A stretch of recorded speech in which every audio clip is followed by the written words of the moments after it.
Hello and welcome to another episode of Brand Retro. Today on the podcast we have Howie Chan. Howie, how are you? I am doing very well, Mike. Thanks for having me. Yeah, thanks for being on. And we're going to jump in, and I'd really want to hear more about your story. I know we chatted probably a month or so ago now and a little bit here before we hit record, but I want to hear more about your backstory, your exodus of corporate, how things changed for you and what brought you to where you are today.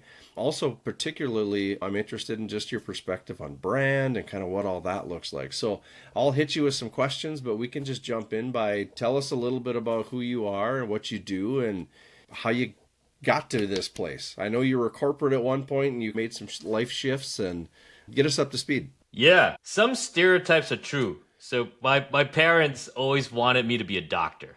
I grew up in Singapore, and it's either you're a doctor, a lawyer, or maybe an engineer, but that's about it. So always wanted to do that, wanted to be a doctor. So I actually studied pre-med in college. This is up in Michigan Tech, actually, a tiny town. And my first job I was actually a scientist. I was doing stem cell research, believe it or not. That was my first gig. After a couple years, realized I could never make a cure. I could never develop a cure for anything. I was good at my job, but I could never be really good, be the top 1%. So what I did there was started to work in the field, in hospitals. This is for a large med device company, and really saw what it took to get products into hospitals. So I worked with sales teams. I was in the operating room. So did a lot of on the ground work, helping to introduce new technologies. And basically that led me to marketing roles in the company. So my philosophy, Mike, has always been continue to follow my curiosity, move towards things that I like and away from things that I didn't like. So that was the initial part of my career, Mike. Took an unconventional path, so to speak, to find branding, find marketing, and kind of, you didn't necessarily seek it, but it found you. Right. So with that kind of experience, it brought me to the marketing side of things. It wasn't until I worked at an agency where I learned sort of 360 about what brand building was. So when you're in a product marketing role at a company, a lot of it is very focused on value proposition of the specific product. Most of the brand work has actually been done for you. So when you think about how it needs to feel, whether it's the style guide, all that stuff, it's already done. Everything peripheral has been done. It's only when I started working for an agency where we started to help companies launch. So this is working with them pre-launch, whether they're in stealth mode or helping a big organization totally reposition who they needed to be seen as in the industry. Yep. That's when I got to, wow, there's a lot that you can do and you need to do to really own that space in the mind of your target audience. What are you really known for? And that really broke down everything from getting the strategy right into all the different channels. So that's where I cut my teeth, really, at the agency side. And for almost 9 years, Mike, I work with startups, Fortune 500 companies, and I was very specialized in the healthcare. So I worked with all the different subverticals within healthcare. So whether it was hospitals or digital health companies, pharma, biotechs, med device, diagnostics, you name it. So that was my core experience in the world of brand. Was it a slow migration for you where it just happened over time, or did it click at one point where you're like, okay, this is where I want to go, this is what I want to do? Dude, I'll tell you a story. So they hired me. So I was living actually in the Netherlands at the time, working for Philips Healthcare as a director of marketing and sales strategy. So I was looking for a position back in the US, and I was hired by this agency that I worked for to bring marketing into their world. So primarily their work was in PR. So when I started working there, I reached out to clients of mine or old colleagues of mine, people that I knew in the med device world, started to make connections. This is the first week, I had the CEO come to my office, knocked on the door, and said, "Hey, Howie, do we have to fire you? What's going on?" And I freaked out. So I moved, right, from Europe to US, brought everything with me, to San Francisco. And within the first week, they talk about firing me. So I was like, oh, what are you talking about? So quickly, I went to meet my manager and started to understand that the people that I've been reaching out to were talking to our current client, and our current client was freaking out because the current client was a PR person. Yep. And marketing people start to come into his world, and he was freaking out. Like, why are you reaching out to my marketing colleagues, PR function? What's going on here? What are you trying to do? So it wasn't that bad. The CEO was making a joke. They had my back. It was all fine. But when you ask me about what it took for me to get to brand, there was the primary. So after that didn't work, it was really hard to get into the marketing world that side. I started to work with a different group within the agency that was very focused at that point in time on startups. So that's where I started working with startups to help them build sort of the ecosystem and a story to launch them into the industry. A big scare there for me to migrate to a different role. Yep. So from that position and kind of that indoctrination, so to speak, into marketing and branding, how did you get to be where you are today, or what was that moment for you that you decided, hey, I want to do this. I want to do it on my own. I want to find my own path here. So this is on a Friday, end of March, 2022. I was invited to a phone call. So I get on Zoom and I see my manager and an HR person. And in my head, I'm like, what's going on? So, Howie? Not necessarily always a bad thing, but it goes through your mind, right? You're like, uh-oh. Howie? Sorry to say, your position is eliminated, as along with 60 other people. And then my manager said, I'm sorry. And he clicked off. So the next 5 minutes, I could watch the HR person just move her lips. I couldn't really absorb anything into my mind. I had painters in the house that day painting my house. Immediately, my head was, oh shit, can they hear this conversation? I was embarrassed, Mike. I was so embarrassed. Are they going to think I can't pay them? Like, all this stuff was going through my head. And meanwhile, that's all I hear. And frankly, that call ended. I called my wife, and she's a rock in my life. And she said, we'll find a way. It'll be okay. And so right after that, Mike, something amazing happened, which was we had some folks that were going to sign with the company. So instead of signing with the company, they said, hey, you guys are all gone. Why don't we just work with you? So we immediately, a bunch of us, started putting up our LLCs and work with these clients. So immediately we had some projects to work on, which was a fantastic relief. And that gave us a little bit more runway and gave me a little bit more runway to stand up my own shop and work on my own clients, Mike. So at the end of the day, a blessing, honestly, because you don't know that you're going to make that move. And I even remember when I made my shift from the corporate environment to my own thing, like, you get a lot of, I don't want to say opinions, but you get a lot of kind of like false pity from people. Oh, that's too bad. Well, it's not a bad thing. It's just it's an unanticipated shift. Like, I can't say that I was planning for it, but it'll sort itself out. And it doesn't take long, honestly, to realize this is going to be okay. Yeah. You might not know exactly what that means long term or where this is all headed, but the fact that you're going to survive it, that happens pretty quick. And I think it's, for anybody who's been through it, you know what I mean. But I know what you're saying, like that first initial conversation, it's a kick in the shorts, and it's like that Charlie Brown teacher. Like, they're talking to you and it's like, I can't process what do you need me to do? Right. You know, so it's a huge thing to go through, but at the same time, like, the idea is you come out the other side stronger. So yeah. Well, it reminds me of this story. I don't know if you hear the story of the farmer and the horse. Have you heard about this story? No. There was this Chinese farmer, and he was living alone with this boy, and they have a horse, and the horse basically did everything on the farm, right? It tilled the land, it did everything for them. And one day the horse ran away, and the boy's freaking out. Boys, Dad, the horse is gone. How are we going to live? How are we going to survive? This is absolutely terrible. And the farmer said, I don't know. I don't know if it's good or bad.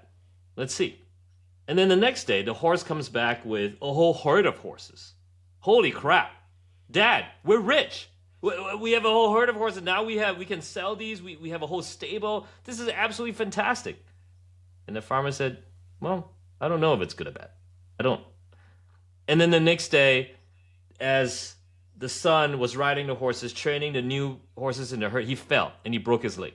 And then he's like, oh my God, what are we going to do? I can't help you now. Like, you're going to have to do all the work, Dad. This is terrible. Farmer says, once again, I don't know if this is good or bad. It just is, right? And then the next day, their country was going to war. The military came by, the army came by and said, hey, we need your most able and capable son, your first son. And the farmer said, I'm sorry, my first son just broke his leg. Can't go to war with you. And then they left. So really the moral of the story is you just don't know. Like, things can happen to us day in, day out. We really don't know whether it's good or bad. We put meaning to it when it happens, but we don't know.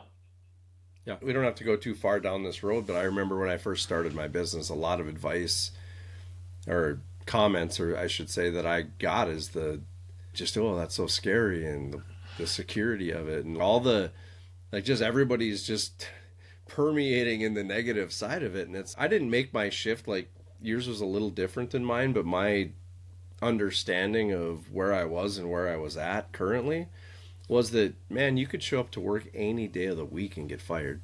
That can happen at any time. So the risk of corporate, full-time employment, whatever, it's no different than being an entrepreneur. And I would say the nice part about doing what we do, the entrepreneurial kind of grit that comes with that, is that I think you have more control, because you can apply more pressure, you can think more strategically, you can take a risk or not take the risk. Or I feel like in a roundabout way, you've got a lot more control over your fate than you do when you're working for somebody. And I'm not knocking those who work for people. I've done it and it's fine. But I think this idea of vulnerability, like, you're vulnerable all the time. And like you said, it isn't always a bad thing. Yeah. So you got to let it play out and go from there. And sometimes it just works out for the better. Yeah. I think my philosophy is you treat yourself as a business, whether you run or start a business or not. Yeah. It's Mike Inc. It's Howie Inc. Whether you're working for a company or not, which means don't be the best kept secret in your company, because you need to invest in you. Yep. Right? So right after I shared that story of me being laid off, this was on LinkedIn, I had so many people reach out to me, and there are folks that are like, oh my God, I just got laid off. I'm 55. I'm a senior executive, but I have zero presence. Nobody knows me. What do I do? And I'm like, dude, the best time to start was 5 years ago, so that you're making the connections and the relationships that you want to when you don't need to. Well, right. Second best time, you start now. So I would advise anyone to invest in themselves, like today. Don't be the best kept secret. It's your name, Inc. all the way. Your company doesn't owe you anything. They're not loyal to you. Yep. You need to be loyal to yourself and make a name for yourself. Yeah, and I think I'm going to transition a little bit into the branding side, but there's a lot of people that don't understand kind of the importance of a personal brand. And you can go 100 miles down that road, or you can just dabble. But like, to your point, I don't think it hurts anybody to put a presence out there, to start to cultivate even the most simplest elements of their personal brand, who they are, what they represent, their career achievements, whatever it is, because all that's going to do is springboard your next move, regardless of what it is, whether that's you want to do speaking engagements, or if you have to make a major career shift or whatever that is. I just think it's worth it professionally to just invest a little bit in yourself along the way, whether you do anything with it or not. It's all going to pay you dividends in the end, because you have to, it's like an insurance policy for yourself. Yeah. And I would say the biggest fallacy and problem that brand has is that it is associated, or not associated, but it's under the marketing function. It's crazy for me to say that, but it's absolutely true, because when people think about brand, they think about marketing, and when people think, oh, marketing is not my world, they just immediately cut it out of their whatever they're Yeah. doing, that's a problem. Because in the end, what is brand, right? Brand is reputation. Brand is what people feel, Right. think, perceive about Yeah. you, your company, you, your product, whatever it is. It's just that.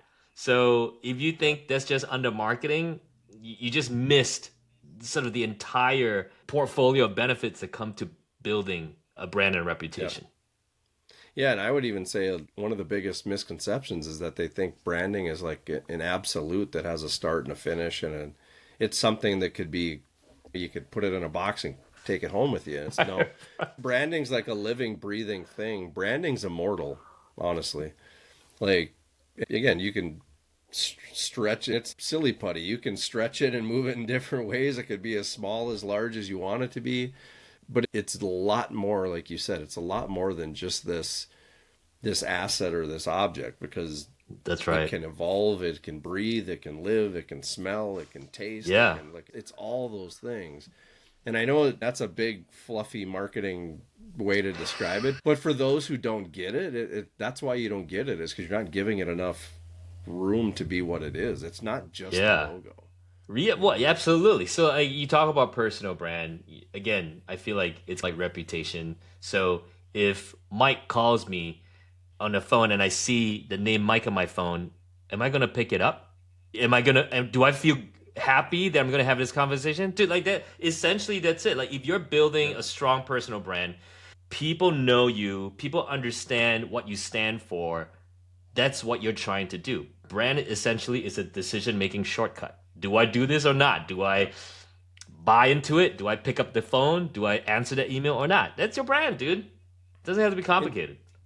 and to me, it's, I'm oversimplifying it, but I think it's one of the easiest ways to enhance the process. So whether you're a salesperson or you're a service company or whatever it is, if you can build out the brand to accurately represent who you are from a culture standpoint, a trust standpoint, a personal standpoint, you're just carrying all that momentum forward, like you said, where somewhere in my brain subliminally I see Howie on my phone and it rings, the brand endorphins are kicking in, and I don't have to overthink it because you've already sold me on that piece That's right. subliminally. That's right. And for big companies and for even company startups, that how important is brand? It's That's right. everything, dude.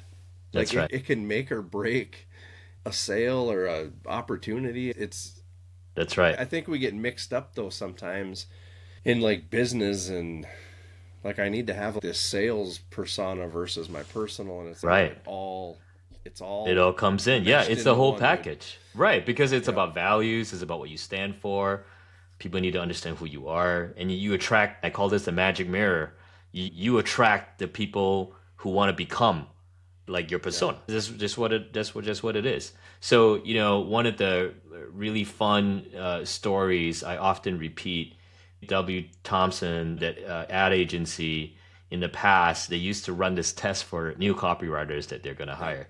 So they give them two quarters, exact same quarters, and they say, "Hey, sell me this quarter on the right. What are you going to write to sell me this quarter on the right?" One of the winning entries was, "Okay, this quarter on the right came from the purse of Marilyn Monroe." Immediately, the perceived value and the brand of Marilyn Monroe is now imbued on the quarter that's exactly the same as the other quarter. So the quarter now is suddenly worth 100 times more.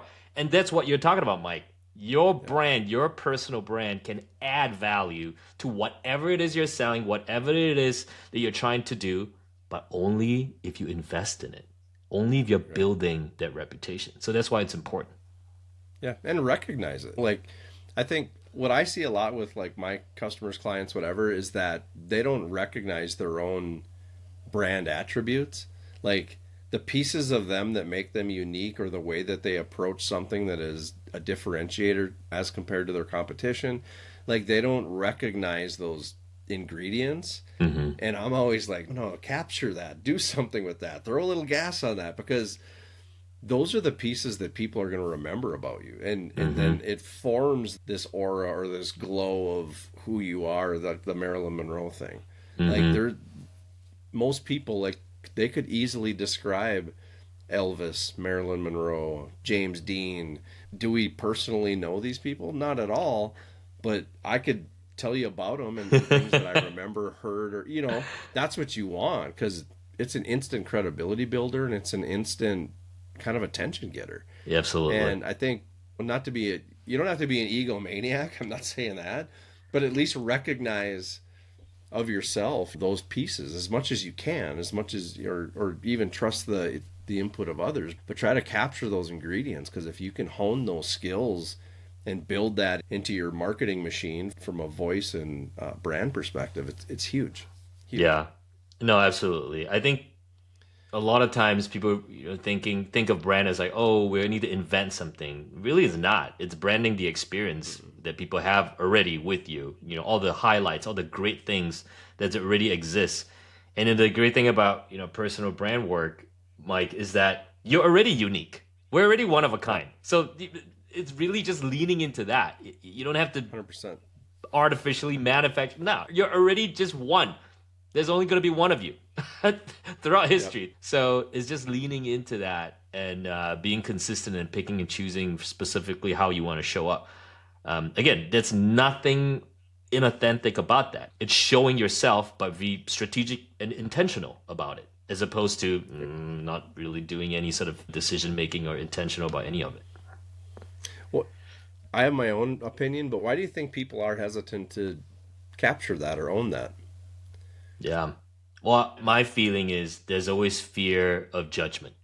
There's fear of judgment. There's always fear of who am I to say this? Who am I to put my opinion out there? Why should people listen to me? I'm not special. And what if I'm being judged? What if people don't like what I say? Yeah.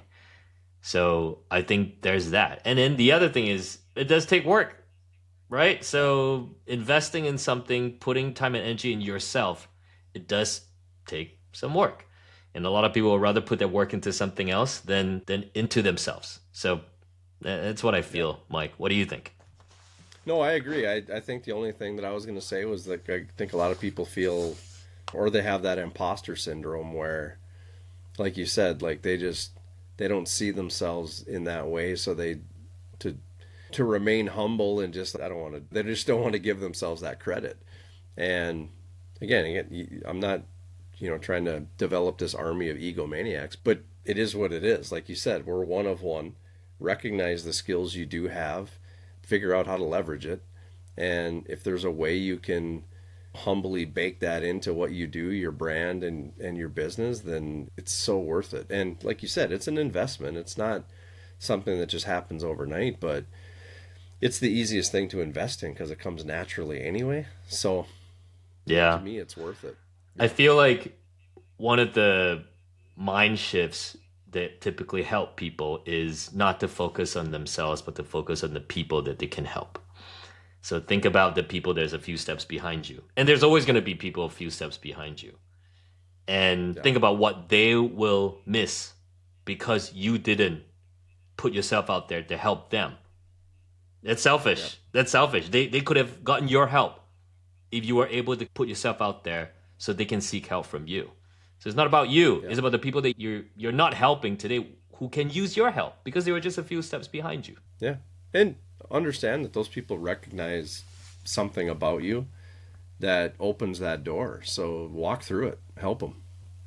Yes, absolutely. So let's talk about Legend Letters. How did you get started with that and what's the story there?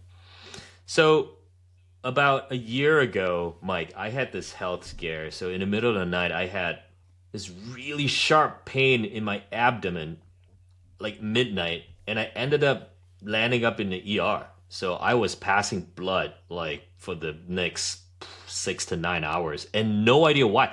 Even to this day, Mike, I've done all the tests, all the diagnostics, don't understand, don't know why. It's like a medical mystery.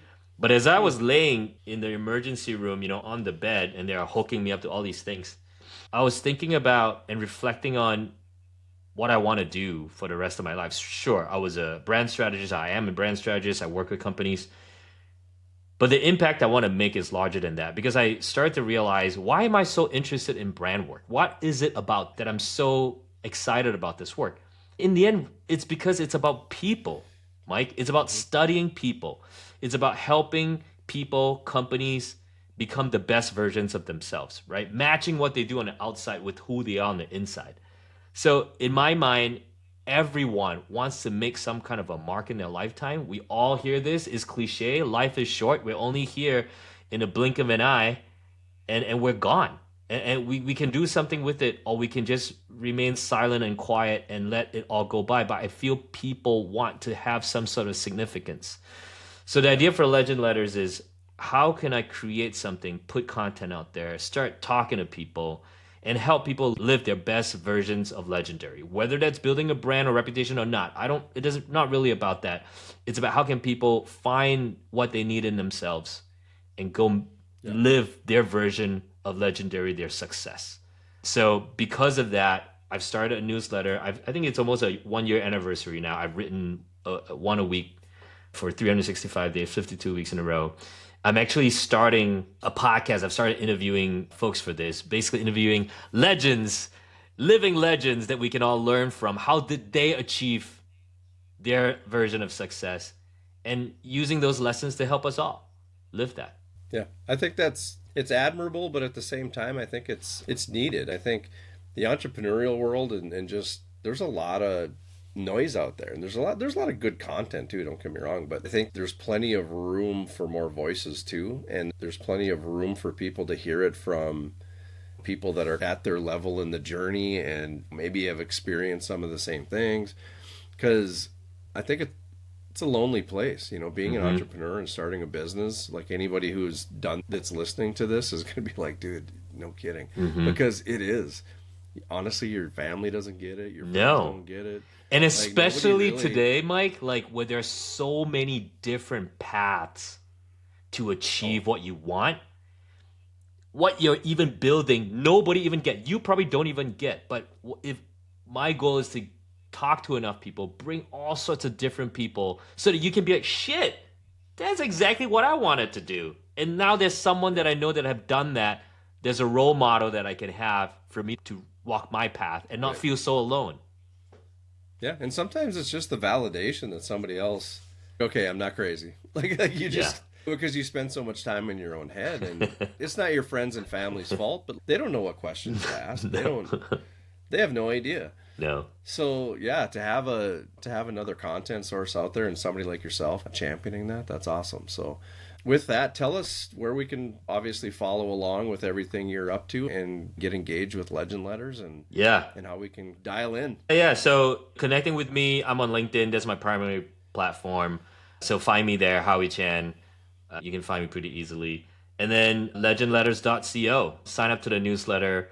You get all the latest and greatest. Every week I share a lesson. And then when I launch my podcast, obviously I'll launch it there. You get to know that. So those two places, you get the latest and greatest from me. Outstanding. Howie, thanks for being on the podcast. We'll have you on again, because I think we've got a lot more we can talk about, but I really appreciate you coming on and sharing your story with us. Appreciate you, brother. Thank you. If you'd like to learn more about Cyberdogz, share your thoughts, or even ask a specific question about this episode and/or the brand Retro Mindset, contact me directly at mike@cyberdogzmarketing.com.